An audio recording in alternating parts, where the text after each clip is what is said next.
நாட்ரம்பள்ளி toll பக்கமா வரும்போது tyre ஒன்று வெடிச்சிருச்சு. மெயின் ரோட்ல படுத்திருந்தேன். நைட்டு ஒரு 2:30 மணி இருக்கும். வந்து ரோட்ல ஓரமா தான் விட்டு படுத்துக்கிறேன். போலீஸ்காரங்க வந்து வண்டி எடுறா, வண்டி எடுத்துட்டு போடா. சார் எனக்கு முன்னால முடியல சார், நான் எங்கேயா போய் விட்டுருவேன்டா, விட்டு செத்தா சாவுங்கடா, வண்டி எடுத்துட்டு போங்கடா அப்படின்னு சொல்றாங்க.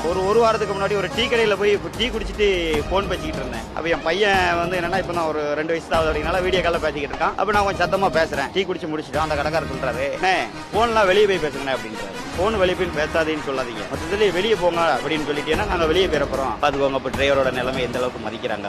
லாரிக்கு வரும்போது இந்த வண்டியெல்லாம் நம்ம எங்க ஓட்ட போறோம், இம்மா பெரிய வண்டி அப்படின்னு நான் நினைச்சேன். அதுக்கப்புறம் இந்த ஸ்டேரிங் பிடிச்சதுக்கு அப்புறம் தான் தெரியுது அது நம்மளை விட மாட்டேங்குது. இந்தியாக்குள்ள அதாவது அப்படின்னா பாதி தூரம் நான் போயிருக்கேன். ஆந்திரா கலாசிரியில இருந்து ஏற்றி நான் ஜார்க்கண்ட் வரைக்கும் போயிருக்கேன். வண்டி தூங்காம ஓட்டிருக்கேன். 1200 கிலோமீட்டர் நான் தூங்காம ஓட்டிருக்கேன். நான் இங்க இருந்து போகும்போது கூட அதாவது அப்படின்னா ஒரு வண்டி டயர் வந்து ஹில்ஸ்ல இறங்கி வரும்போது தீ பிடிச்சி டிரைவர் ஸ்பாட் அவுட். அதெல்லாம் கண்ணால நம்ம பார்த்து தான் போறோம். வீட்டுல இருந்து வரவங்க வீட்டுக்கு போனா தான் இதான் டிரைவிங்.